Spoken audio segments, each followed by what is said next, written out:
Jake sat at the dining table, his fingers idly tracing the rim of his whiskey glass as Vanessa laughed at something on her phone.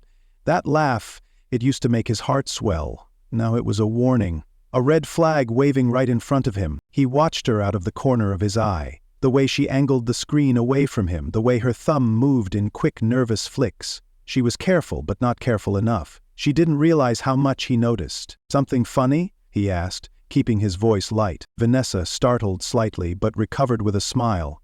"Just a stupid meme. You know how Jenna is, always sending me the most ridiculous things." Jenna. Convenient.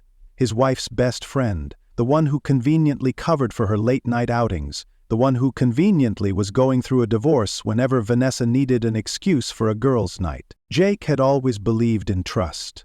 But trust, he was learning, could be a double-edged sword. And Vanessa had been wielding it against him for months. That night she slipped into bed later than usual. He felt the mattress dip as she turned her back to him. The faint scent of perfume clung to her skin, one he didn't recognize. He lay awake, staring at the ceiling, knowing the truth was close. He just needed proof. The next morning as Jake drank his coffee, Vanessa leaned against the counter, her expression carefully neutral. "So, she began, swirling the last of her orange juice. "I've got a work trip this weekend." Jake took a slow sip of his coffee, pretending to consider. "Oh yeah? Where to?" "Boston. A client wants a face-to-face meeting before we finalize the deal." A lie, wrapped in confidence. Too smooth. Too practiced. "Sounds important," Jake said, forcing an easy smile. "Need a ride to the airport?" She laughed lightly. "No, I'm carpooling with Jenna." Another perfect answer. Another perfect lie. Jake just nodded, but inside he was already planning. 2 nights later, Vanessa kissed him goodbye at the door. "I'll call you when I land," she said, flashing him a practiced smile. Jake waited until she was out of sight before grabbing his keys. He wasn't staying home. Vanessa had a reservation, and he intended to be there to check her in himself. Jake followed Vanessa's car at a distance, his fingers gripping the steering wheel with a patience honed by months of suspicion. He had planned this night carefully, leaving just a few minutes after she did, tracking her through the burner phone he'd discreetly placed in her car weeks ago. She thought she was clever. She thought she was in control. But she had underestimated him. She took the freeway, heading not toward the airport but west. Away from Boston, away from anything that resembled business. Jake's jaw tightened as he watched the familiar pattern unfold. A few turns later, she pulled into the parking lot of the Hillcrest Hotel, a place that catered to those who wanted privacy more than luxury. Jake drove past without stopping, parking a block away where he wouldn't be seen. He exhaled, slow and steady, willing his pulse to settle. The truth had been there all along, but now it stood right in front of him, wrapped in neon hotel signage. It was time to see just how deep this betrayal ran. Inside the hotel lobby, Jake kept his head down, pulling the brim of his baseball cap lower as he scanned the check-in desk. Vanessa stood there, smiling, her voice soft as she spoke to the concierge. He couldn't hear her words, but he didn't need to. The way she leaned forward slightly, the way her eyes flickered to her left where he stood. Jake felt the heat rise in his chest, but he forced himself to remain still. Not yet. Not here. Ryan was everything Vanessa claimed to hate. Arrogant, flashy, and about as deep as a puddle. He stood beside her, his hand resting on the small of her back like it belonged there. Like Jake had never existed. The receptionist handed over a key card and Vanessa took it with a smirk. A quick exchange of glances, a touch on the arm, and they turned toward the elevator. Jake was already in motion. As the elevator doors slid shut, Jake walked toward the front desk, pulling his wallet from his pocket. "Hey," he said casually to the young woman behind the counter. "I think I left my jacket in my wife's room earlier. She's staying here tonight, Vanessa Reynolds. Can you remind me what room number she's in?" The receptionist glanced at her screen. "Let me check." Jake leaned in slightly, lowering his voice. "I should have grabbed it before she went upstairs. She'd kill me if I made her come back down." He chuckled, pretending to be the forgetful husband. She hesitated but then smiled. "She's in 814. Jake slipped her a 20 and turned away, his hands steady, his pulse like a drumbeat in his ears. It was time. Vanessa thought she was untouchable. She was about to learn just how wrong she was. Jake took the stairs instead of the elevator. He wanted the time to think, to prepare, to let the anger simmer without boiling over. Floor by floor, step by step, he replayed every excuse Vanessa had fed him over the past months. Every late-night work call, every text she dismissed with a casual, "Oh, it's just Jenna." Every distant kiss she planted on his cheek before slipping out the door. Now he knew the truth. And soon, so would she. When he reached the 8th floor, he took a slow breath and stepped into the hallway. Room 814 was at the far end. The door was shut, the hallway eerily silent, save for the distant hum of a vending machine. Jake walked forward, his footsteps steady, no hesitation, no turning back. He stopped just outside the door, pressing his ear against it. At first, nothing, just the muffled rustle of movement. Then, laughter. Vanessa's laughter. The same sound that once made him fall in love with her, now twisted into something sickening. A man's voice followed, deep and self-assured. "Ryan." Jake pulled his phone from his pocket, opened the camera and hit record. His fingers curled around the handle. And then, Leonout, a pause. Then footsteps. Jake imagined the confusion in Vanessa's mind, the way her carefree world was about to collapse. He almost smiled at the thought. The lock clicked. The door cracked open. Vanessa stood there, wrapped in a hotel robe, her hair damp, her smile fading the moment she saw him. Her face drained of color. Her lips parted, but no sound came out. "Surprise," Jake said, his voice calm, almost amused. He pushed the door open wider, stepping inside. Ryan stood at the foot of the bed, shirt unbuttoned, belt undone, his confidence crumbling into panic. Jake shut the door behind him. The three of them stood in silence, a perfect moment, frozen in time. Vanessa found her voice first. Jake. What?" He held up his phone. "Smile, sweetheart, I wouldn't want to miss this moment." She swallowed hard, stepping toward him.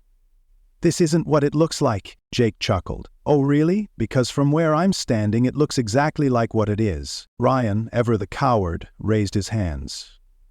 "Hey man, this is just..." Jake cut him off. "You don't speak. Not to me." Ryan took a step back, gripping the edge of the bed like it might save him. Jake turned back to Vanessa. "So tell me, Vanessa, how long?" Tears welled in her eyes. "Jake, please." He shook his head.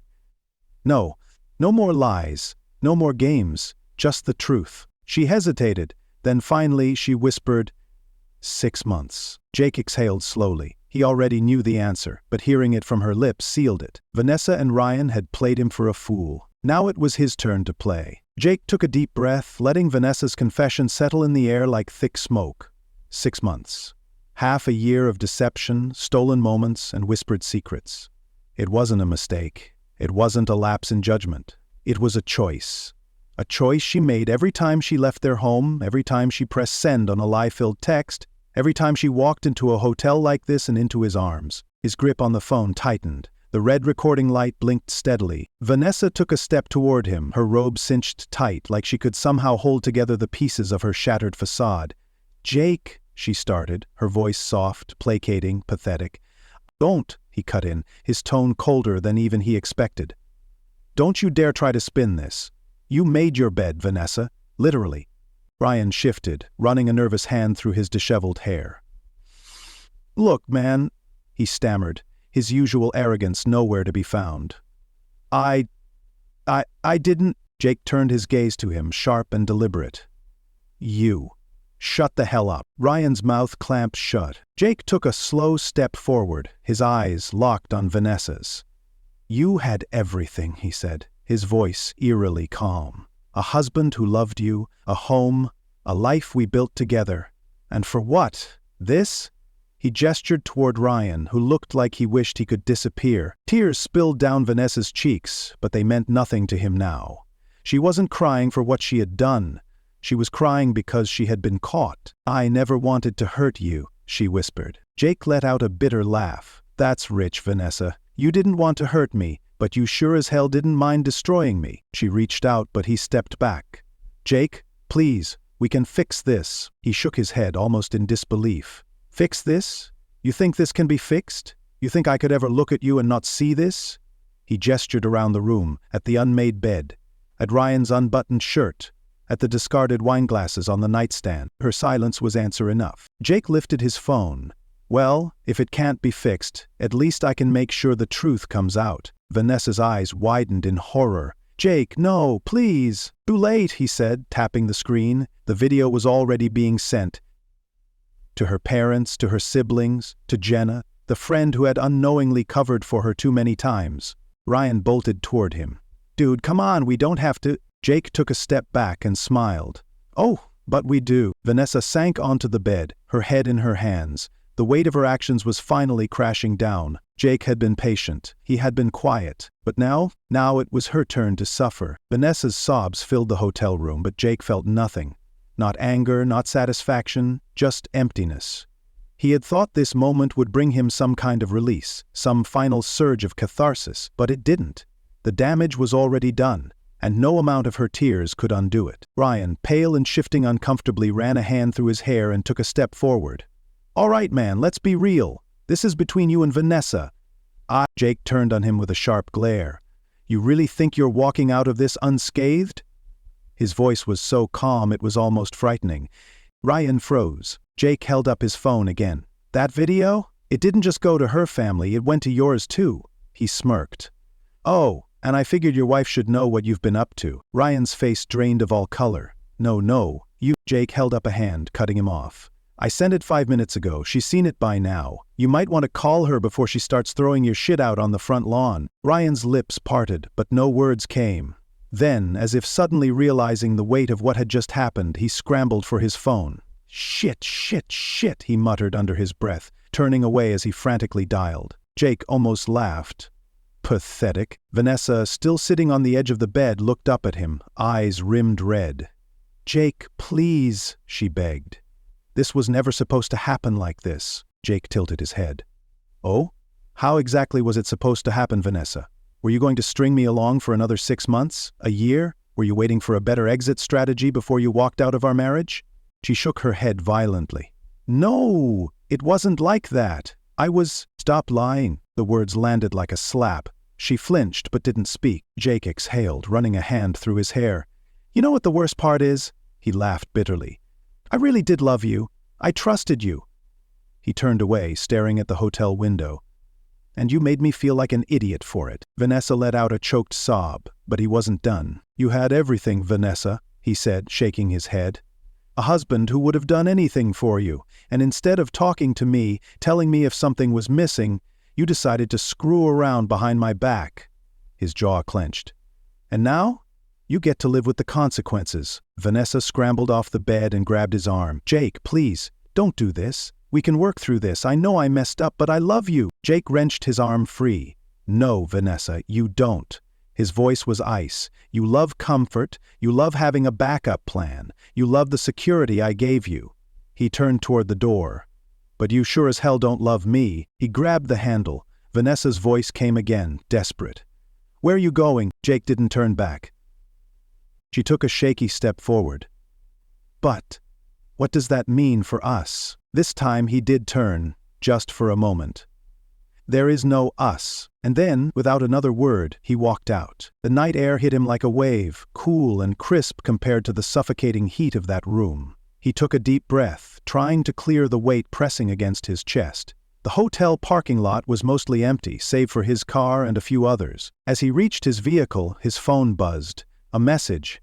From Vanessa's sister. "Jacek, I saw the video. I am so sorry. She doesn't deserve you."